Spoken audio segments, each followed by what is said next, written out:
Hey, you guys. Welcome to the Listen Bitch podcast, your go to destination for unlocking your full potential and embracing the extraordinary possibilities within you. Thank you for joining me today on a journey of self discovery and empowerment as we explore the transformative power of stepping into greatness. Come into alignment with the God given gifts, unleash your soul, and learn to co create a life you love. As you become the writer of your destiny, here on this podcast, you're going to find that inspiration, practical tips, and the sometimes abrasive nudge to take the leap of faith towards your dreams. You are in the right place. Buckle up so we can unleash your inner badass. You guys, I'm seriously excited today to introduce you to Gina Trimarco. She is a gorgeous powerhouse podcast host of Women Your Mother Warned You About. This is how I met her. Phenomenal podcast. You guys can catch up on some episodes there. She is currently in the middle of writing a book, and she is a sales genius and an improv queen. So I'm excited to introduce her today, and we're gonna get back to rehumanizing conversations, you guys. So hi, Gina. Thank you so much. Oh my gosh, Brandon, I am so excited. Okay, I gotta tell you a quick story, right? So Okay. I'm going to bed last night, and I had my phone like on the sound on for whatever Mhm. reason. It like did a ding, and going to bed with my husband, and he's like, "Who is Facebook messaging you at Ooh. night?" Right? Like it's the Facebook message, and I'm like, I don't know, and I'm like, I don't know, and he goes, "Well, let's look." Ooh. I'm like, okay, and he's like, Brandon, what guy is that? hmm Can I just tell you a story now? Okay. Yeah. So my husband had surgery yesterday, and we go in to this process, and the doctor calls us back, and he's got his IV in and he's ready. So I get to sit with him before they actually take him in, and the doctor's like, "Hey, so as soon as I'm done with his surgery, I'm going to come in, I'm going to grab you, and or I'm going to tell you how it went and everything, and then we're going to take him to recovery, and then a nurse will come and get you to take you back with him." So I'm like, "All right." um so even before that, okay, I'm watching the people that I'm sitting next to, that their people are back there, and like the nurse comes out and she's like, Jerry, Sally, like calling everyone's names, right? And I'm like, okay, this is cool. Well, when I got called back to go see my husband, the nurse called on the phone and said, I need Benjamin Lemon's person. And so I'm like, okay, that's fucking weird. Okay. Anyway, this whole time, right, I'm sitting in the waiting room, and all the people that I showed up with, like their doctors had come out, talked to them, said how the surgery went. I was told it was an hour and a half. Okay. It's been 2 hours. I heard him call a code. I'm like, great, my husband's dead. Like, he's dying. They're not telling me shit. All the people I came with aren't there anymore. It's new people, and their doctors are coming out. And I'm like, okay, what the hell is going on? So about 2.5 hours later, I hear the phone ring for the receptionist, and she's like, oh, Benjamin Lemon's person. I was like, what is going on with people? The receptionist took me back to my husband in recovery. I never saw it. Nobody said my name. And so the recovery nurse finally comes to me. Okay. And she's like, I just want to make sure your name is Brandon, right? And I'm like, yeah. She's like, I asked him a few times because they thought he was just super high, because he kept saying, yeah, can you get my wife, Brandon? Because he's after surgery. He's all groggy. And she's like, I just didn't know what to expect. I'm like, none of you guys talked to me today because of my name. Like, it was so, I was just like, this is crazy. She's like, I didn't know what to expect. If you were a big dude, if I had to say they, them, I just was very confused. And I'm like, oh my God, it was hilarious. So yeah, I totally thought my husband died because everybody was afraid to say my name. So it wasn't him that flatlined. It was just nobody wanted to say my name. Literally, the receptionist is like, Benjamin's wife. I'm like, yes. Yeah, It was, they flatlined. They they flatlined. they What the flatlined hell? them. Wow. I mean, She's like, yeah, talk about topical for rehumanizing conversations. yeah, And I do a lot of stuff, doctors and yeah, healthcare with using improv, and the patient experience continues to suffer yeah. because of shit like that. I know. Like, don't be scared. Just be like, Brandon, is there a Brandon here? Like, just Yeah, call him right. Brandon. And Right. then stay behind your window. You're Yeah. so afraid Brandon's gonna punch you out. It was so crazy. She's like, "Do you get a lot of shit for it?" And I'm like, "Kind of, but like today sucked. My heart rate was elevated. I was spiraling out of control. I'm like, man, no one's talking to me. That means something really bad happened." So, and yeah, it was crazy, but it was good. He's good. Everything was good. And the people were so great once they actually did talk to me. They were like Good. super great, but it was still just like it was weird. It was I'm weird. gonna share this story. I'm gonna be doing some training up in Chicago with doctors who specialize in using improv in hospitals. And Yeah, I'm gonna bring this story to the table because do it. wow. Yeah, it was pretty wild. It was wild, but we got through it. Whatever. He's home, he's safe, he's good, he's healthy. That's what matters. So it's fine. It's fine.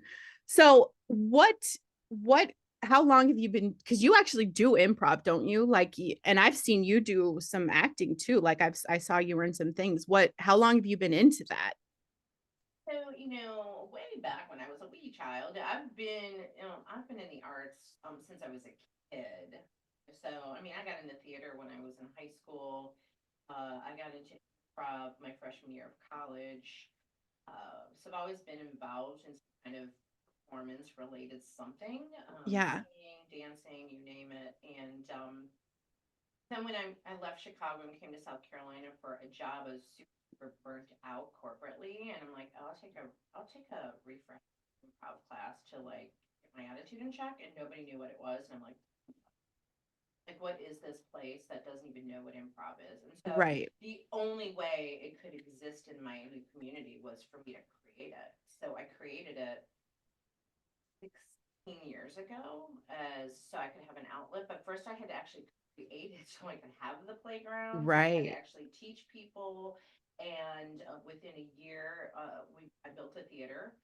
Um, like I wasn't expecting that, and then that happened, and then it grew. It grew into like a mini second city of Chicago. If anyone familiar with that, so like 5 levels of classes and shows 4 nights a week, and next thing you know, I own a comedy theater and a training company, and it just kind of snowballed. I kind of leaned into it. It was a hobby that I leaned into, and then COVID crushed it in 2020 and shut down our physical brick and mortar theater.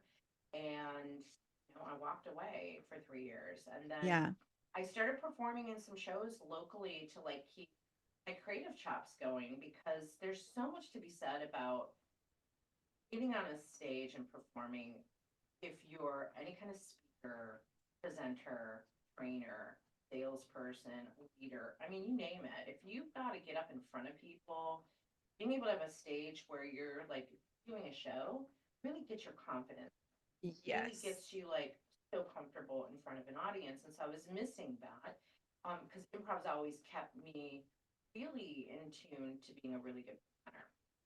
So someone reached out to me and said, "Hey, they're doing the Tony and Tina's wedding here," and I happen to be the director of marketing for that show in Chicago for like 3 or 4 years. Oh my, that's And I'm awesome. like, "Oh my gosh, I know that show backwards and frontwards." Like, but I was never in it. They kept trying to get me to be in it because I was Italian, but I was behind the scenes, but I knew the show, and so the director said, "Would you co-direct the show with?" Me? So I co-directed it and starred in it as the bride's mother, and that spun off this relationship with a local theater called Long.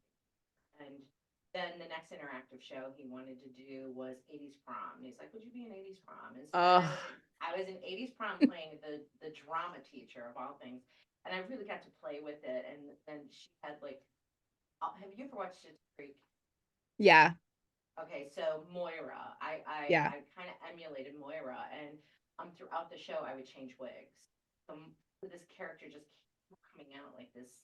Gave me the creative freedom to do that, and then he moved into a space where he had an extra space for a rehearsal space, and he said, "You want to bring your improv classes?" And I was like, kind of like moved on, and then all of my former teachers like, "You want to come back?" And my former performers like, "We want to come back," and I'm like, okay.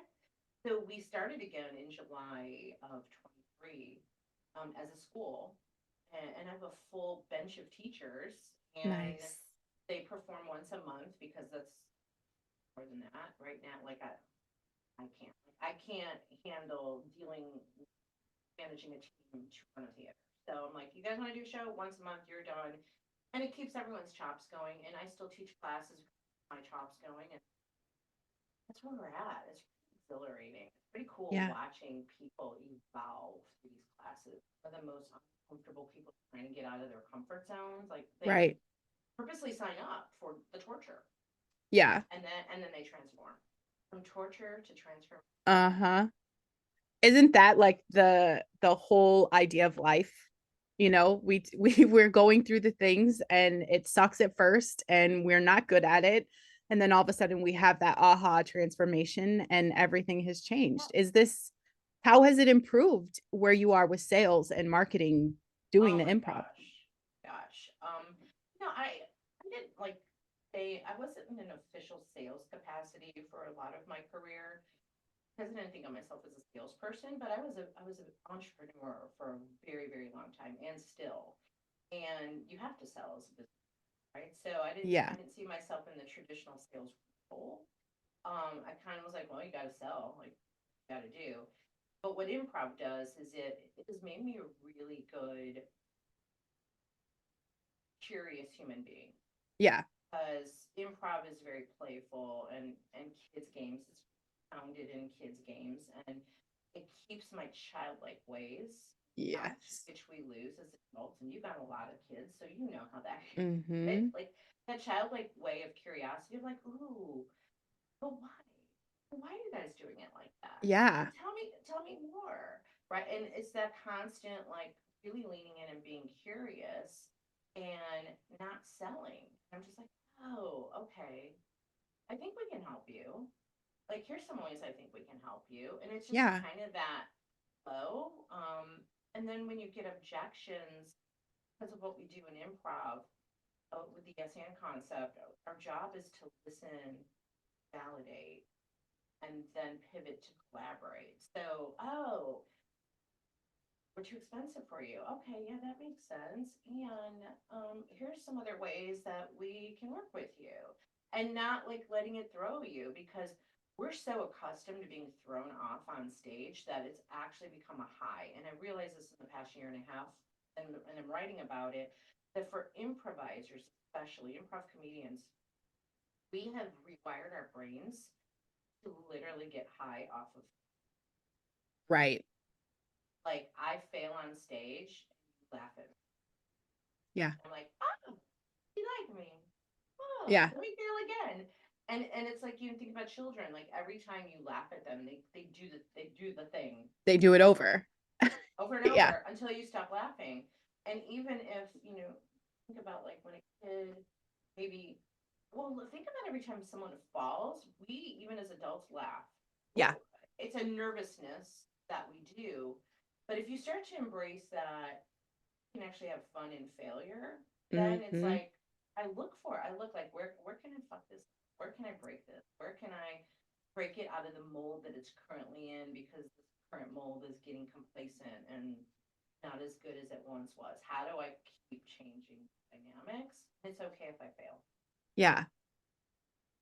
And that's so much of what I tell my listeners is that number one, a lot of them don't have an outlet. They don't get outside of themselves. So they're ruminating on their problems, not how to, creatively move past it or move through it. Right. So they're ruminating on bullshit and not finding that extra hobby. And I think anyone that's listening, if you have anything like this, I think this sets you up for everything. Because even the Yeah. thought leaders that I listen to are like, the world is a stage. The world is a stage. And I'm talking, these people are from the early 1900s. Okay. Talking about the world is a stage. And that's it. So if you can actually get on a stage, I think that sets up a perspective for you to realize that you are just playing a leading role in your own life. Oh, I Literally. love that. I love that. You really are. And the other piece of this that people forget about, like they're afraid in front of the audience, and really the audience is there looking at you for some kind of guidance on a journey. Yep. And if you reverse your thought process of like, oh my gosh, they're staring at me, I might fail, I might look stupid. And they're just looking at you in awe, going, I'm happy it's you up there and not me. So no Yes. matter what you do, we're going to applaud for you because you got up there. And if you take that mindset of like, okay, lean into the audience, and you're like, "So what do you want, audience?" Them. I was teaching this last night of slow down. You don't got to be talking the entire time. You don't have to say something brilliant all the time. You can take a not say anything. And I demonstrated it as I would do exercises. I'm like, so did anybody notice that I didn't know what I was talking about? Yeah. They're like, I'm like, because I waited till I figured it out. I Yeah. didn't panic about it. It was just, and I Quiet. read the Mm-hmm. audience. What does the audience want? That's what Mm-hmm. we give them. And every audience is different every night. So think about this, your life in general, your business in general. Mm-hmm. You have different audiences and things are going to resonate in different ways. So just be hyper aware. That different audience is how we actually grow, right? That's how we expand, because if you say the same thing in front of the same people every single day, it's the magic isn't happening. We want the different audiences, you know. We want the different audiences, and then we need the different messages for the different Mm-hmm. audiences, right? So one message resonates with one audience, sales 101, whereas a different message resonates with a different audience. But if you are saying the same things over and over again, right? It's like wah wah wah wah, and then the brain, right, because it creates patterns, and the brain Yeah. naturally starts to tune you out. You actually have to unexpected, and that's why we talk about in comedy that the two keys of comedy are repetition and contrast. And Mm-hmm. repetition is very interchangeable with relating relationship, right? If you Yeah. and I can connect, like you and I have this connection, we have some very similar things. I'm like, yay, I can spare today. Yay, Yeah. she's bold and badass. Yay, right? We have that connection, Mm-hmm. and we can talk about things like your husband's surgery, and we find the funny in it because it. Now, on the opposite of that, the contrast, the unexpected, doing things that you would never expect me to do. Like if I just all of a sudden broke out into a cartwheel, you might laugh because you're like, what the heck are you doing? Right? It's like Yeah. an unexpected Mm-hmm. behavior. So those are your two keys to comedy is like disrupt in a fun way, get people attention. Yeah. No, I love that. And I think I love watching. I have a friend that is growing his comedy show, and I'm watching just the growth from his first show and that being uncomfortable to find that contrast and to find the wow factor. It's that like, how can I, the shock value, right? Of just like, I'm going to be cool about this. And then there's some shock value. Just watching how he's grown that and just kind of flex that. It's a cool thing Yeah. to watch. I can't say this on the show, but I something struck me last night of contrast that I said just to get my husband's attention, and he's like, "What is wrong with you?" I'm like, "That was good, wasn't it?" I'm like, Yeah. "Do a really naughty improv stand-up show. I would totally." I love that. No, I that your husband and my husband have a lot in common, because the what's wrong with you comes out of my husband's mouth so many times. It's like I'm the teenage boy stuck in a woman's body. Yes, yes, exactly. My Oh, husband's constantly calling me a pervert. yeah. I mean, mine's just like, what the fuck is wrong with you? Because it is always, and he'll always look at me because he knows exactly anything. I make everything dirty. So anything that's said or kids say something, I'm looking at him side eye and he's just like, you're fucking crazy. And I do it just to get a rise out of Oh, him yeah, for because sure. it makes him laugh, and it's fun, and we're very alike. Yeah. So when I like do that, and I'm like, that's what you sound like. Mm-hmm. I love it. I love it. How important, I'm going way off topic here, but Yeah. how important is it to have a sense of humor in a relationship? Oh my gosh, I would die without a sense of humor. I had a different husband once, and the sense of humor just wasn't there, Oh, and we live the same life. it's torture. It It's is. it's torture, and that's probably one of the most important things to me. I mean, he's a great guy. We just our sense of humor, like he just didn't, and he's so conservative. My current husband is also very conservative, but the humor factor of cutting each other up, but I also grew up with that. So I think that's a piece of what I learned in my second marriage is that my dad was so freaking funny and had such a sense of humor. So I grew up around that kind of sarcasm, ball busting. Well, that's what I came up with last night. Well, no, there was something else too dirty. But last night, I'm such a ball buster. He's like, no, like you don't have balls, and I'm like, I'm a boot buster. Yes, a boob buster. Yeah, I think having having that sense of humor is makes everything just so fun. Don't you want to have fun? That's what I'm saying. Everyone is out here taking everything so serious. Everything. And I'm like, it is not that serious. And part of my non-negotiable it because I swore I would never get married again, ever. And part of my non-negotiable in the very toxic, what started as a very red flag marriage with my current husband, um, part of my non-negotiable was like, if we aren't laughing, I can't be around you. And that's Yeah. it. I mean, we're just always laughing. There's always some underlying something. Everything's a running joke.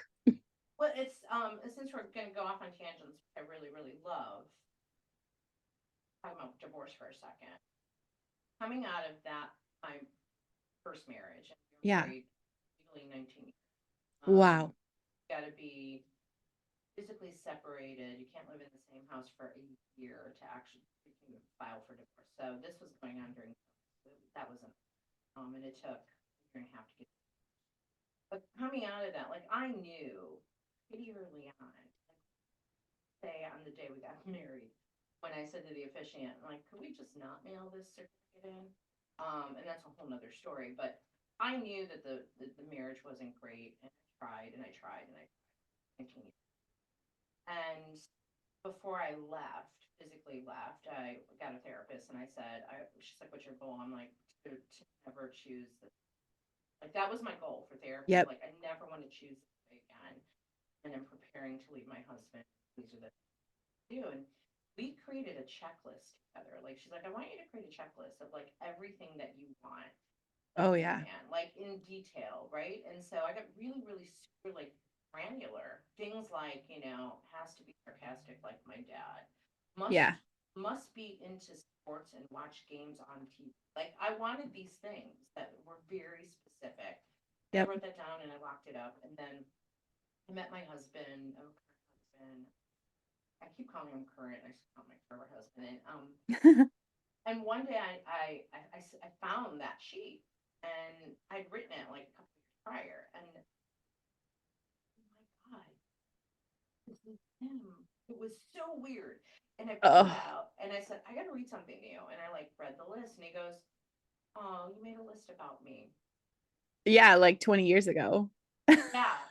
And it was so wild. And this is a lesson that I like talk about because this isn't just about finding your next mate. This is about finding everything that you want. Yep. Make the fucking list in Make detail. the Whatever list. whatever that looks like, whether it's like the ideal job, the ideal like boss, the ideal I mean, this is a great one for like creating the list of who's your ideal leader, Yes. the ideal clients, the ideal Client. friends, all the like what does that look like in detail? Because then when you're clear on it, you start to attract it. Now, when I met him, I had no idea he checked everything off on the list because I hadn't been looking at it, but it was in my subconscious. And I'm like, Yeah. why are we not doing this with everything? And then Everything. when yeah, and then I was serial dating, so like think about this in business too, like serial dating your clients to figure out who's the right Mm-hmm. client. And I went through like, and people were making fun of me to like, Gina, why don't you just take why do you have to date right now? Even my ex-husband was why don't you take a break? And I'm like, now I'm on a quest to Oh yeah. find out who is ideal, and I can't find Mm-hmm. that out until I go through all of them. And I serial dated, and that I still hadn't looked at the list, which is crazy. And I was so frustrated in the process because I met so many morons. And long story short, I changed my profile. Yeah, on Tinder. That's where I met my husband. I'm proud of it. And the profile headline said, "Have your shit together." I love it. That was the headline. And I'm like, I'm going to use my marketing and sales background. Have your shit together because I do. And then I went on into it, and he was the only man to swipe. Now, I had been swiped right a million zillion times, Hmm. all the wrong guys. And then when I wrote that, only one. That was the only one I needed. But That is so great. I was so clear on the message. I was so clear on this is what I want. Yeah. He was even a little afraid. But he's like, okay, I want a woman who's got her shit together. Great. And that the fact that he was a little afraid, this is why men are not swiping, because there's so much confidence and you owned your shit. You were like, Yeah. that statement of have your shit together says everything about you. And that's intimidating, or men are intimidated by that. Not necessarily that it's intimidating, but they're intimidated because Yeah. holy shit, a woman with her shit together, and they're kind of used to the trait. I Well, no, guarantee. that's what spurred it on. Ironically, I Mm-hmm. like doubled down because I had dated this one guy, and he was out of state and it didn't work. But we had a friendship. We ended with a friendship, and I called him one day and I said, "What is wrong with me?" Which was a stupid question to ask. There's nothing wrong with me, but at that moment, I was like, because I was so new to the dating game, because I've been Yeah. in a marriage for 19 years, I don't know what I don't know, and I'm like, all right, you and I didn't work out because you're in another state, but like, what's the deal? And I Yeah. told him a couple of stories, and he said, here's what I'm going to tell you. He used to call me baby girl, which was kind of cute. And he's like, listen, baby, Mm-hmm. here's the deal. 80% of the men automatically not going to want to give you a try because you are gorgeous, Mm-hmm. you are smart, you don't need a man. So Exactly. automatically 80% out the door. The next 20%, they're going to give you a try, and then they're going to really get intimidated once they get to know you because you don't need them. I'm like, this is bullshit. I do indeed need a man. I need a man. You just ask my husband because he's like, how did you ever get along without me? I'm like, I don't know. Yeah. Right. So that was kind of interesting that, oh my God, they're so intimidated by that. I need to double down on that. I need a man who sees me for who I am. Yep. Confident, yes. At the end of the day, I'm I'm the girl who wants to play the girl and the wife at home.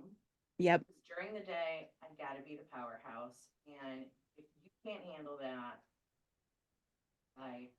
Bye boy. Bye. Exactly. I doubled down and I took a chance and all I needed was one. Yep. I can attest to that. And definitely I think a lot of people are out there in that point that you were. I a lot of my listeners, because when I ask for listener request, episodes, a lot of people, it's a lot of relationship stuff. And I think a lot of them are how you were in with your ex-husband. They know it's not right, and they have just had this whole conversation with themselves, especially because Jesus, 19 years, people are just staying because it's the time. They freeze themselves on that. It's been so long, we put in so much, why would we stop now? Meh, lots of Well, reasons. yeah, right. And so you see that, right? Again, the parallels between life and business, right? You have Mm-hmm. that in business too. Well, I'm just going to stay with this client. I don't want to go out and find another one. And what if what if I don't find the right client? I'm just going to stick with this client that's draining and drains us of money and drains my emotions, and I'm just going to stick in it. And I saw women doing the same thing. As a matter of fact, I had some Yeah. women for years when I was so miserable, other women would say to me, you need to surround yourself, by the way, listen up. You gotta surround yourself with the right people. Yeah. The fuck away from the people who have not walked exactly the walk that you, they might have similar walks, right? Everyone's got an opinion about divorce, but Yeah. unless you did the same exact divorce I did, it's really hard for you to talk about it and to get it. But I would have women say to me, oh my gosh, you should just stay. No, it is hard out here. And it's hard. You're not going to find anybody. So, Ugh. just, make the best of it and stay. And I listened to that for years and I Mm-hmm. bought into the fear that this will be a nightmare. So let me just stay. There's a point where I'm like, I'm so miserable. How can I stay in this for the rest of my life? And anyone who's experienced any illness, let's say, as you get older, that was kind Yeah. of my game changer. I'm like, man who's going to be there was going to wipe my ass when I'm 85 in the Right. hospital. that I know that they're going to have my back. And if, Mm-hmm. as I age, I want a partner. I want a friend for life. And when I first met my second husband, I'm like, I wasn't sure if I was like head over heels with him. I'm like, I could totally hang with this. Like, Yeah. I could totally see myself at 85 on the porch with this dude. I don't know if I'm going to be in love with him, but I could totally hang out with him because it feels like home.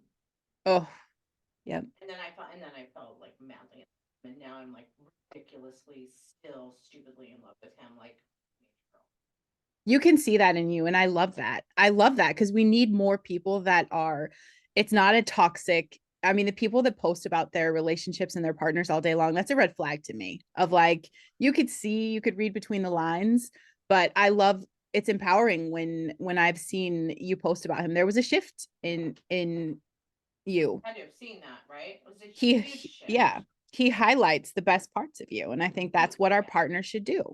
Yeah, and then there are the people who are like, oh my god, you're like always out there talking about it, and then you're like, okay, so make up your mind. Do you want me to be Yeah. negative or do you want me to be positive? Make up your mind. And I've had people criticize me of like they think I'm not as effective or productive or as good as I could be because I'm in La La Land. I'm like, are you kidding me? La La Land has actually gotten me to 10 times my abilities Yeah. because I have so much love and support. Someone who cooks all my meals. And All the things. I don't know if you saw my post the other day. I'm like, I'm out of gas. My husband's out of town. What will I do? yeah, right. I mean, he dropped the ball there. I'm just gonna say, like, he dropped the ball. Do your job. I mean, you have one job, and it's take care of everything I need. So, duh.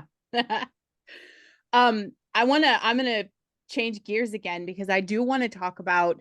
I want to talk a little bit about your podcast, where this came from, the inspiration, just a little bit about podcasting in general, but then I want to move into the fact that you are in a transitional period. And I think this is super powerful because it's part of that, like staying in a marriage that's not serving you.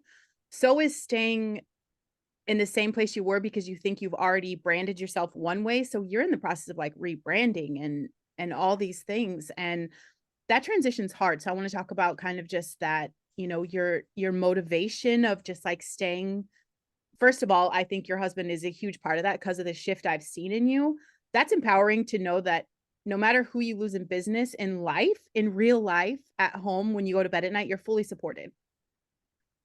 That's a That, like, game changer. yeah, it gives you that empowerment of just like, no matter how much you fall outside when you leave your house, no matter how many times you fall when you come home, you're safe. And I think that's the power of having a great partner. But I've just seen that in you. So that's a great fuck the haters, like, obviously. But where did your idea for the podcast come from? How was the baby born?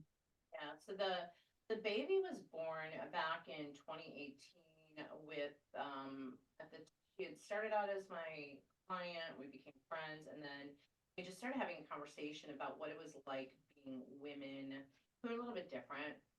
Or at least felt different, or felt like we were perceived different. Like we just knew, or, like the theater kid, or the band camp kid, or the nurse, Yeah. right? Along those lines of we were just different in our Mm-hmm. community, especially to a small town.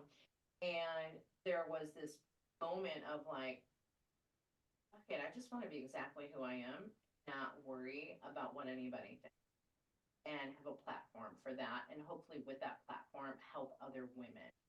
And so we started talking about that of like, let's do a podcast where, we talk about whatever we want to talk about, and hopefully it'll help somebody. And Yeah. so that's how it came to be. We kept trying to come up with a name, and I think I said, we're like those women your mother warned you about, and like we're like, oh, we'll try that. We'll hold that name for now as a placeholder, and then as we were kind of talking that idea out, Jeffrey Gittimer, as another sales guru, um, got wind of it because I think I was in his studio I was on his show, and like, oh my God, that sounds so good. You should put that under our umbrella. And so we did it under the Sell or Die network for a while until he could sell the network. He just wanted to his own podcast, not all of us kids to babysit. And Right. so Rachel was with me for that for a few years, and then she wanted to go find her dreams as a dance studio owner, and just just wasn't the right fit for her anymore. And so one day I'm like, you should just go. And she tried quitting once before, and then I was like, she came back, and then I'm like, it's time to go. Yeah. And she had other things to do. And then I brought on another podcast co-host because I love collaboration. Yeah. And Susanna, and she was in England, but the time difference really started to play a part. She had kids, and my schedule's busy, and I'm like, all right, like I can't do it anymore. I'm like, okay. And then I was like, why do I need a co-host at all? Right. Right. And so many people would say to me, you are the show. Yeah. You are the show, Gina. So just do the show. And I'm like, okay. And I had a podcast prior, which was called The Pivotal Leader. I'm like, I know how to do this. I'll just have guests on the show and do that. And so I did that all of 2023. And then my sponsor, Sales Gravy, decided they don't want to sponsor anymore. They were going in other avenues for marketing. And it's kind of like an abrupt, we're done sponsoring you. And I was like, okay, now I gotta come up with money to produce this. All right. And as it was kind of got a little blindsided, I was kind of surprised by it, but I'm like, okay. And I talked to several people, and I talked to my publisher and talked to people in the podcast, and I'm like talking it out. And my buddy Jeff Bajorek, he's the guy who comes on the show once in a while, and it's horrible. Human, and hot. I tell him all that. I'll tell him that all the time. Yeah. And he lets me. He's like, why don't you just take a hiatus? Why don't you go on hiatus and just think about it? And then I told my publisher about it, and she said, yeah, just play reruns for a while and give yourself space. I think we work so hard to be like, no, I gotta keep going. What are people gonna say? I gotta, and I wasn't giving myself a space to breathe on what should the next evolution be. Why should the podcast stay exactly the same? I have changed tremendously in 5 years, so let me give it space. So I set that intention. I'm like, I'm parking it. Mm-hmm. Park it until 2024. Have more time to work on the book. We've written a bunch. You know how the process is, and I'm like, I just need space.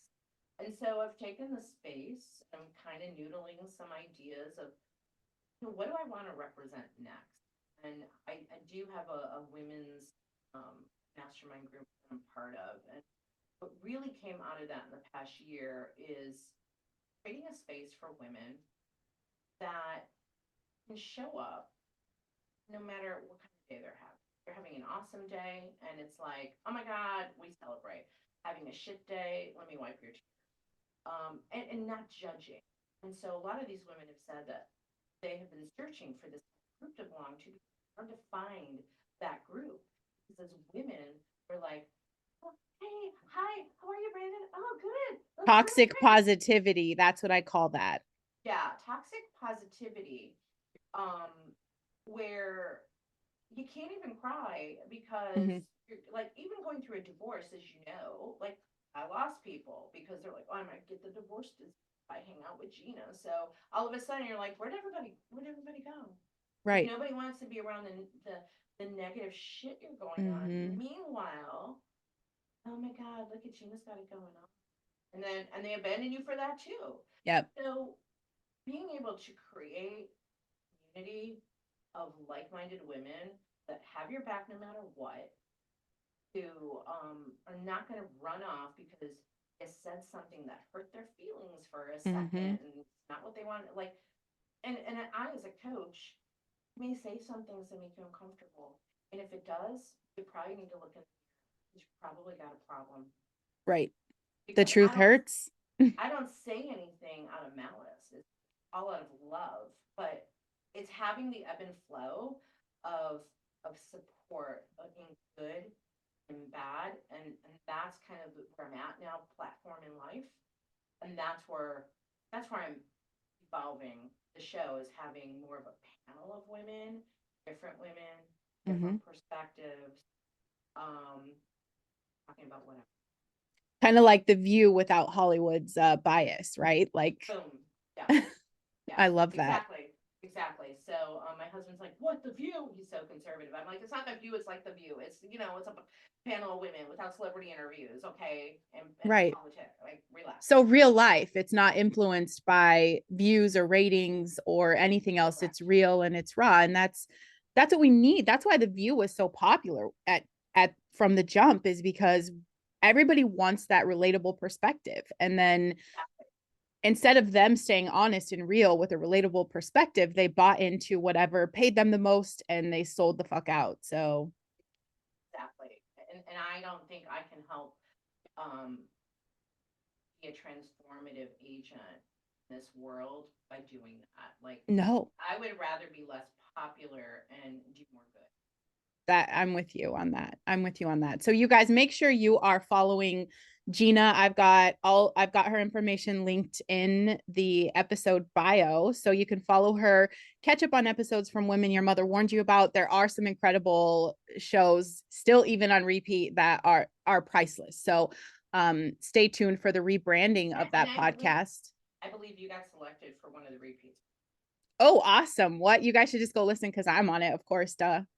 No, it's a great podcast, and I'm excited to watch this. How are you staying motivated and focused? Because I do think that we have a lot of similar. I think our brain is like special, and I think we have that. We want to do everything. We want to do everything all at once. How do you stay focused, especially in a period of rebranding, to stay on track with where you want to go? That's a great question, and I don't have it sitting in front of me right now, but I have a notebook, right? Like, and I'm changing them out all the time. I fill them up, I change them out, and in my notebook, there are these long post-it notes that go in the notebook, and on these long post-it notes, I call them parking lots. And there might be two or three parking lots at the same time, and there's a parking lot of bigger picture, like the podcast, right? And there's the podcast, and there's things that have to happen under it. And it stays in the parking lot so that it is always present, that I don't forget about bigger picture. And so then I kind of toggle back and forth between, all right, which big picture item can I tackle today? And the next thing that I started doing is taking the big picture items and putting them on my calendar as tasks.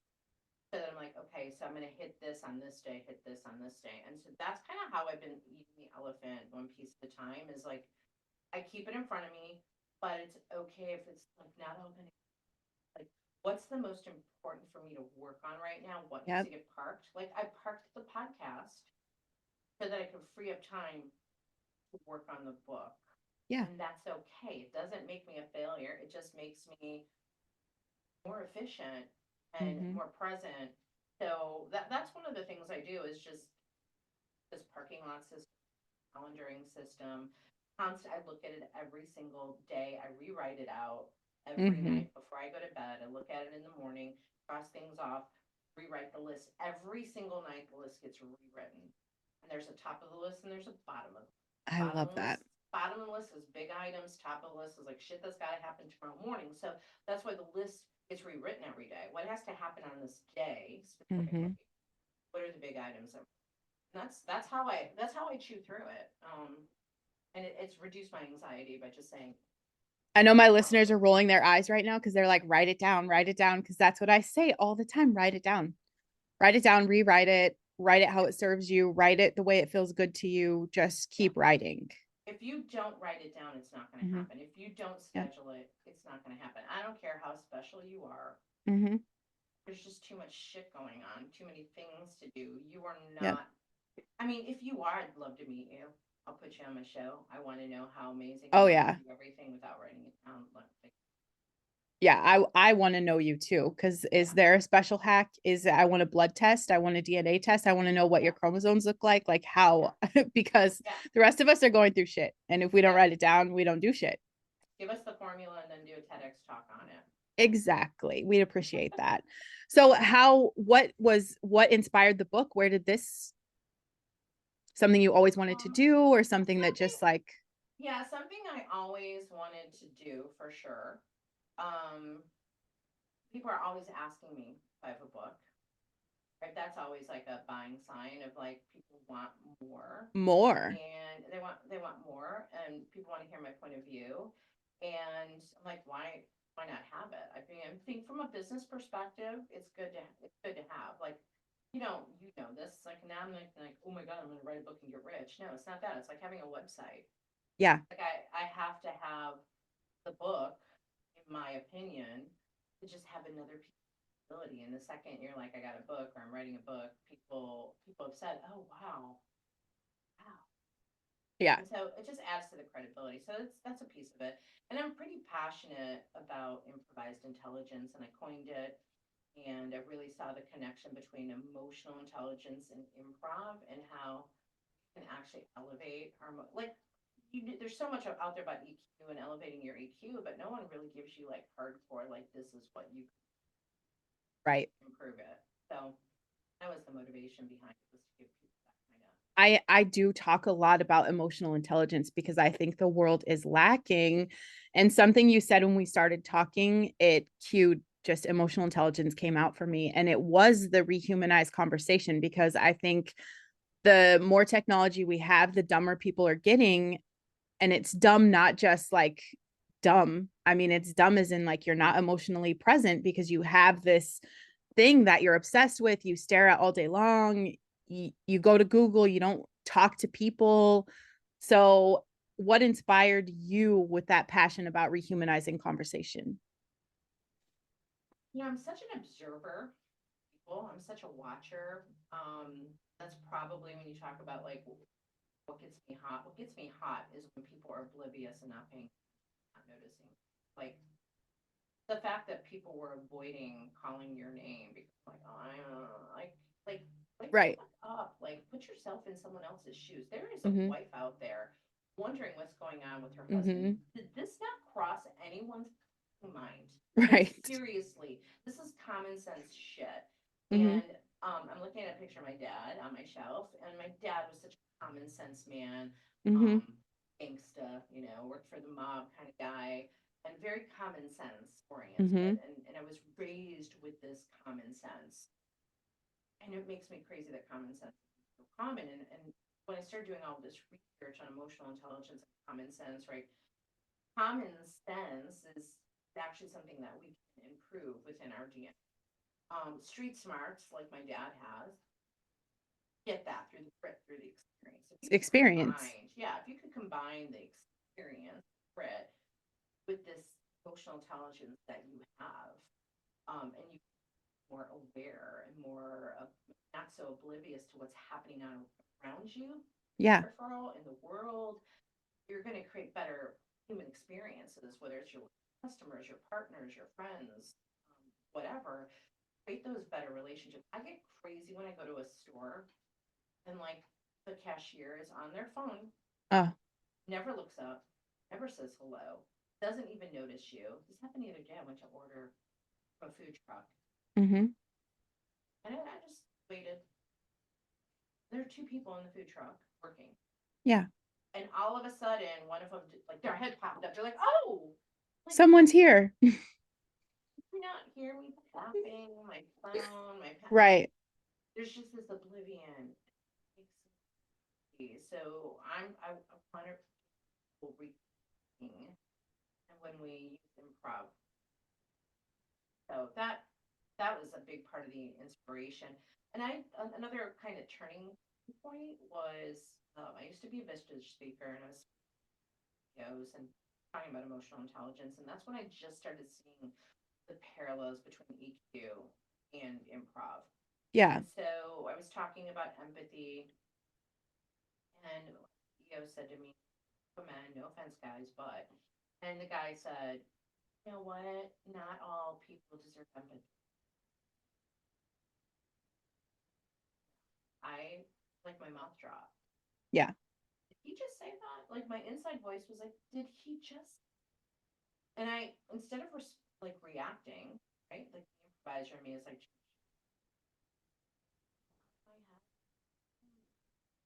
tell me more about that. Yeah. Now, if I gotta repeat over and over again and they still can't get it right, they do not deserve my empathy. So there's two issues. You either hired wrong Yeah. or your retention training plan sucks. Like don't say people don't deserve empathy. Right. What are the full details here? And so that was a big tipping point. He was that very, very happen. All right, I gotta change. Right. I think that empathy, and it's the same for, like, you're talking about cashiers that are just distracted on their phone. It frustrates me when I'm in line and I see customers in front of me. That person is like looking at them trying to engage, and it's like they can't be bothered, right? They're on their phone, like they'll make the transaction when they're done. So I think it's everyone, just the level of being in that present moment is done. And I mean, technology is going to destroy us eventually because people aren't talking. And what would you suggest would, especially with improv, I feel like improv is going to grow your empathy, but what would you suggest now for people that are listening to just kind of expand their awareness when it comes to empathy? We ruminate on our own shit and our own insecurities, right? And that makes us unaware of what's going on around us. So what is your advice for someone to just learn? I want to challenge these bitches this week. I want you to go out and I want you to practice empathy. Yeah, so there's two things I would suggest. One, practice observation. Like, Yeah. don't talk. I was at an event recently, a women's international day, and someone was talking to me that knew me, and she was talking. She goes, something happened to your voice? Like, oh, you haven't, I didn't hear you talking. And I'm like, yeah, because I'm fucking listening to you. Like, Yeah. I really practice listening in the moment, being connected with you, paying attention to you, watching your body language, listening to your tone of voice, seeing what your face is telling me. And I've really practiced that, right? You're going to learn quickly what's going on with people if you just shut up and watch, right? Yeah. That's where you can start to get that. Number two, self-empathy.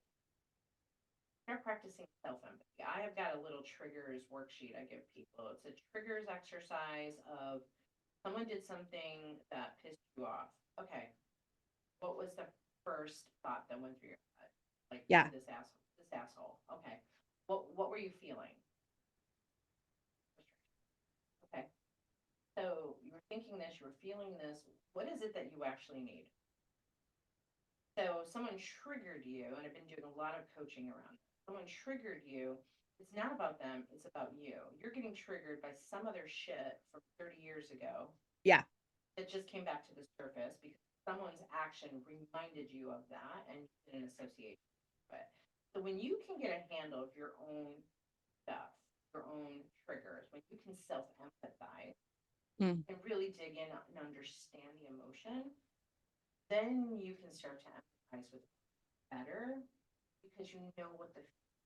I'm actually coaching people together right now that have been having conflict, and I coach them separately. Now I'm coaching them together. And what was interesting is that they both have fear Yeah. on their jobs.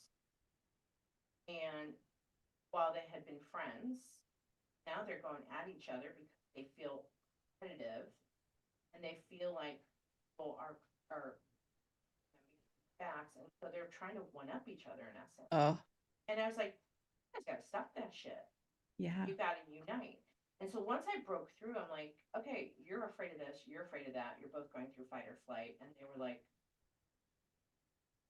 I never looked. And that was their breakthrough. And now they're horrible. I love working with them because they're on the same page in this relationship, in this job that they're doing together. They're so in tune now because they have empathized with themselves and Yeah. now they can empathize with you. So that's your challenge. You guys work on some self-empathy and be willing to call yourself out on your bullshit, which is your trigger. It's not someone's fault for pissing you off. It's you take responsibility for why you felt, the way you did. Exactly. Exactly. I love this. What is the ballpark of the book release? It was June of 2024, but we're I love that. I want you guys to make sure you are following Gina. You will be entertained. I promise you that. It is an adventure. Um, Definitely something that highlights my day because there's a lot of different people out there. And when I see Gina come up on Facebook, I'm like, that's funny. I love seeing your shit. So Well, I think you're doing likewise, yeah, likewise. you're doing so amazing. I'm excited for your rebranding. I definitely want to have you back on the show on the other side of this so we could talk about the shit, right? Because I get you guys, rebranding is not easy and there's a lot of self-doubt that comes up as like you trigger yourself when you go through a rebranding because I rebranded, I pivoted a lot. And anybody who listens to the beginning of my podcast would be like, yeah, she's not the same person. And there's this part of you that like doesn't, you feel like you have to stay there because of other people. Well, I already brought them Yes. here. So I want to talk about the shit, but I want to do it on the other side of your rebranding because Yeah. I'm going through it too. So we'll Perfect. collect the shit stories. That's what I Yeah. love to share with Yeah. people, to see that it's real. There's no magic wand you wave and suddenly you wake up and everything falls into place. It's a grind. Yeah. It doesn't work that way. It's a grind, and you got to be patient, and you got to give yourself grace and just flow. Exactly. I challenge you guys to check out for local improv and just go have some fun. Go have some fun. I don't know how else to get you to bring out that kid part of you other than terrifying yourself by being on stage in front of people. I think it's huge. I know a lot of people in sales and marketing that use improv, and I've seen the benefit it can give. So if you need an outlet, get into the improv. Make sure you're following Gina and staying current on what's going on. Watch her, revamp of the podcast, catch up on old episodes, and make sure you review the podcast, both of them, Listen Bitch and Women Your Mother Warned You About, because that's what helps us. That keeps us on the map and brings people into our audience here. Any last words of wisdom you want to give everybody today? Thank you. Just be you, and don't worry about anybody else, and be open. Be open to um, coaching and feedback from people who have your best interests in mind. Um, but at the end of the day, still do what is right for you. Amen to that. And listen, bitch, dream big. Life is too short to play small. Embrace who God called you to be, own your shit, and be brave as you step into your full potential as a co-creator. Until next time, love yourself in the mess. Okay. This is Brandon Lynette here, reminding you of your potential with a side of chaos. You're in the arena. Keep swinging.